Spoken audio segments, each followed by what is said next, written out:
In the last 10 years, I have made a career out of buying and selling vintage stereo equipment that either needed minor repairs or full-on restorations. This incredible and sometimes very valuable equipment is out there just waiting to be picked up at garage sales, thrift stores, and estate sales for cheap, especially if what appears to be a major problem is just a minor issue. And the best part about all of this is you could probably fix it yourself for less than a breakfast at Denny's. In this video, we're going to look at some very inexpensive but common repairs for receivers, turntables, and speakers. No technician needed. All you need are some basic hand tools, an afternoon, and with some of the tips we're going to go over today, you could have an incredible piece of stereo equipment and a little bit of pride that you fixed it yourself. For a lot of us, there isn't a bigger dopamine rush than fixing a piece of stereo equipment, having it come alive, sounding better than it ever did. It's addicting. It's fun. It gives you the warm and fuzzies every time. I'll even share some of the red flags that I've learned along the way that tell me this needs to go to a technician. This isn't for a hobbyist. It's gonna be fun. Let's get into it.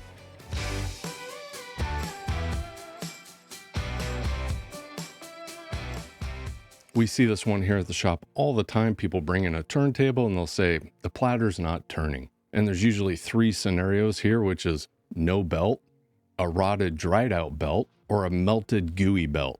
The first two are ridiculously easy. Get on eBay, grab a new belt from a reputable seller that specializes in selling turntable belts. Make sure it's the right size, make sure your model number is in that description, put it around the platter and the pulley. Simple, easy. That third one with the melty gooey belt that looks like tar you would spread on your roof. If you encounter this one, you want to go at this one like you're Dexter getting ready to commit a crime. You have no idea how many pairs of pants and shorts and shirts I have ruined over the years. Even being ultra careful scraping this gooey tar off. You're gonna get it on you. You're gonna get it on your workbench. It's a mess. It doesn't come out of your clothes. I found a video from Jordan Pierre that goes over this exact process. Watch the video, get some gloves on, put on some clothes that you've had since college, and prepare to throw them away when you're done. It's not hard, it's just messy. Most of the time, that's all it needs. You've got a nice working turntable.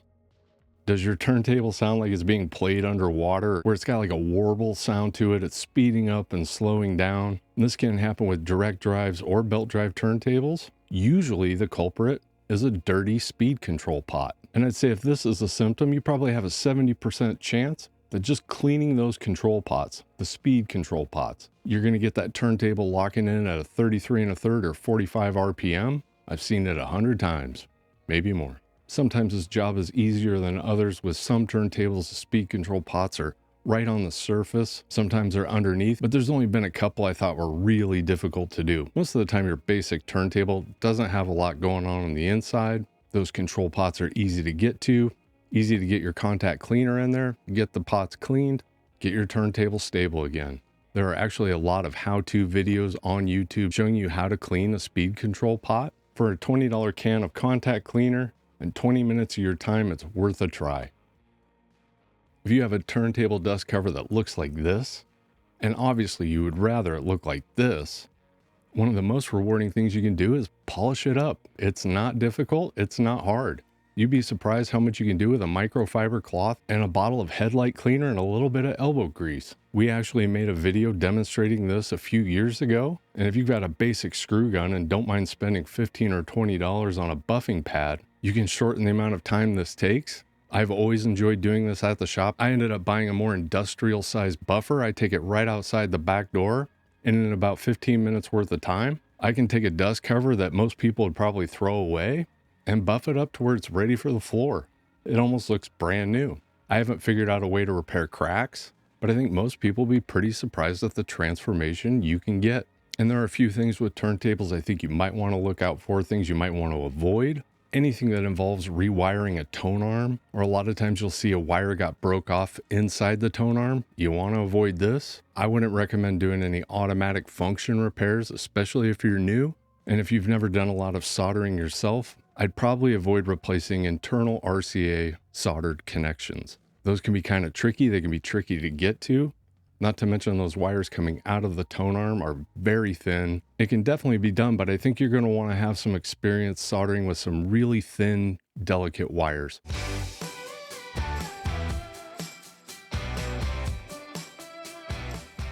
And for those out there that aren't familiar with rotted foam surrounds, they probably think that speaker's shot, it needs to go in the garbage. And they couldn't be more wrong. Around 15 years ago, I noticed a small hole developing in the surround of my Serwin Vegas. I remember finding a little orange piece laying on the carpet in front of them. I walked up to them, I put my finger in the hole, and the whole surround just disintegrated. It just fell apart.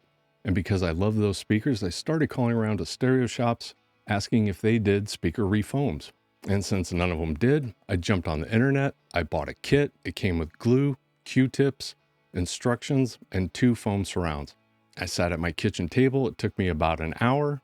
I reinstalled them. I was blown away that I did that. I fixed it. Those speakers hadn't sounded that good in 20 years, and I was hooked. I was buying every pair of vintage speakers I could get my hands on that had rotted surrounds, and within 6 months I made business cards and took them to all those stereo shops that weren't offering that service. If I didn't do that one project, I doubt I'd be sitting here right now.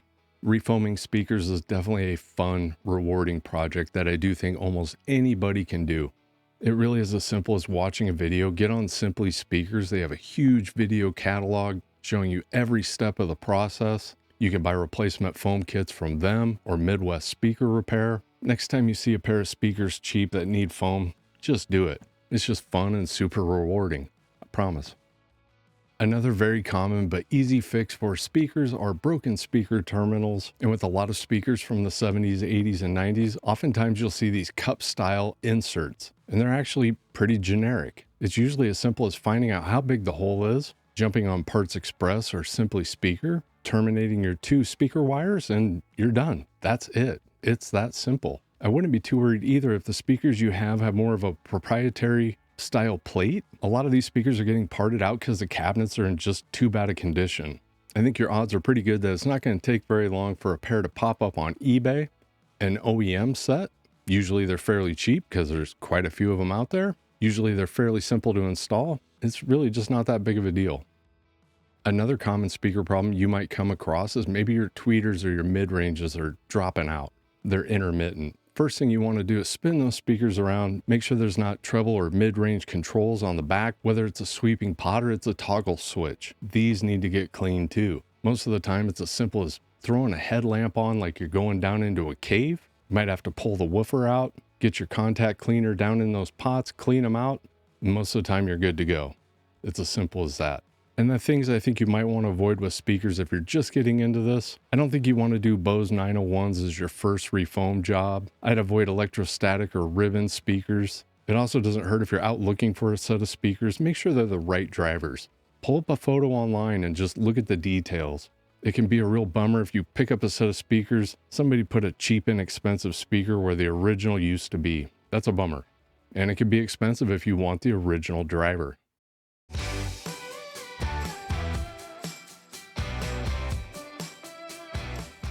Hopefully you're feeling brave after watching this video. There's still a chance you might run into a snag. You might need a little guidance getting over a hump. You might even need to find a local technician. And I would definitely recommend joining our Discord channel. We have over 3,000 stereo enthusiasts and technicians ready to help you get over that hump, get you past that challenge that's hanging you up, keeping you from completing your project. I think it's one of the best resources out there for vintage stereo or just stereo equipment in general. It's a great community. We'll have a link in the description, or it's at the bottom of every page at skylabsaudio.com. Stop by and say hi. Post pictures of your stereo. Share your story of your hi-fi journey. That's what it's there for.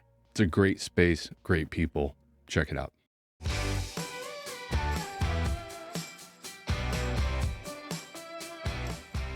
There's definitely a greater risk buying these if they have issues, but for the right price, it doesn't mean you shouldn't try. And if you already own it, before you take it to a technician, you should definitely try these things, because I wouldn't be shocked if they fix it. You ever have your left or right speaker drop out of nowhere? Maybe you go to turn the volume knob and there's a bunch of static, a bunch of snap, crackle, pop.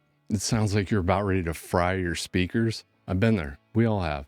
Or maybe you just don't even have sound out of one speaker at all. There's a really good chance that all you really need to do is clean those control pots. I've seen this so many times. Before you assume it needs a major repair, it is definitely worth buying a $20 can of contact cleaner and at least trying. You'll be surprised. And of course, there are some tricks to this, and every receiver is different, but we're lucky that so many videos have been done on cleaning pots. I doubt you have a pot or a switch that isn't covered in a video on YouTube. Just don't do this.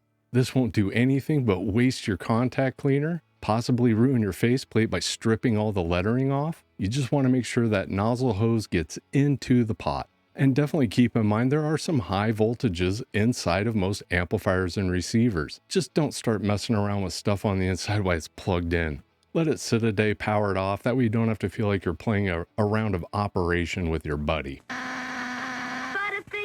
Another big tip for you out there is do not forget to clean the main end pre-out, either the jumpers or the switch. So many times these are the culprit, and because they're not on the front or people are unaware of them, they don't clean them and their problem still persists. Pull those jumpers out, clean them off, squirt a little contact cleaner in the RCA inputs. And if your receiver or amplifier has a switch for this purpose, make sure you get that contact cleaner in there as well and switch that thing back and forth a bunch of times.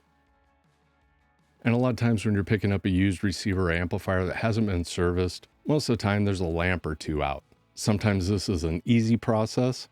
Sometimes it's kind of difficult, but I do have a trick that'll at least let you know if it's something you can handle or you should try. A lot of these lamps through the 60s, 70s, and 80s are solderless, and you simply pull the old one out, put the new one in, or screw it in. And while some lamps are easier to get to and some are a little bit more difficult, lamps are cheap and you can always back out if you feel like it's getting above your pay grade.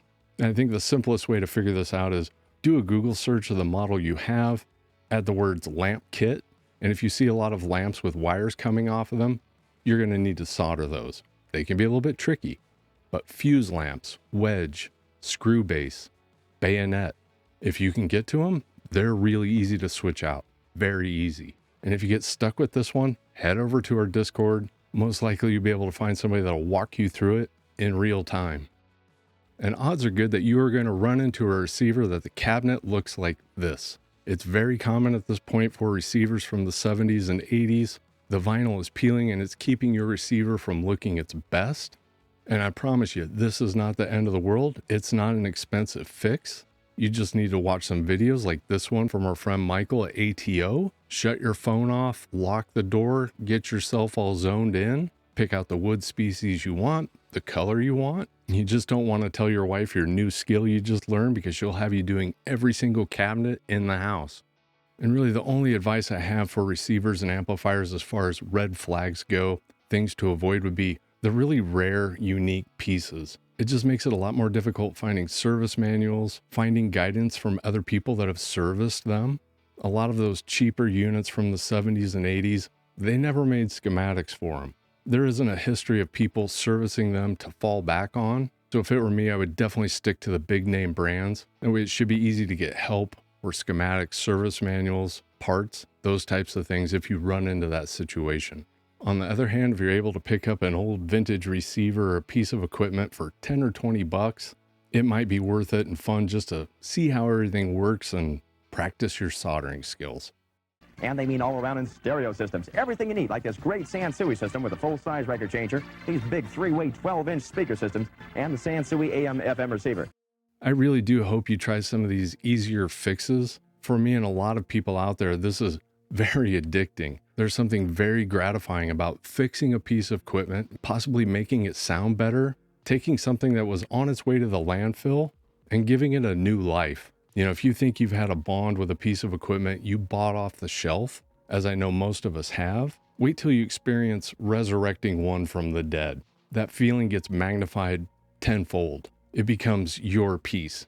And for a lot of technicians out there that have been in the game for a long time, you know there is no better sound than firing up a receiver or amplifier and hearing that relay click kick in.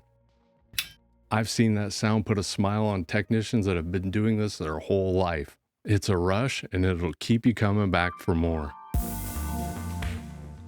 And if you like this video, you should definitely watch that one. It's fun, promise.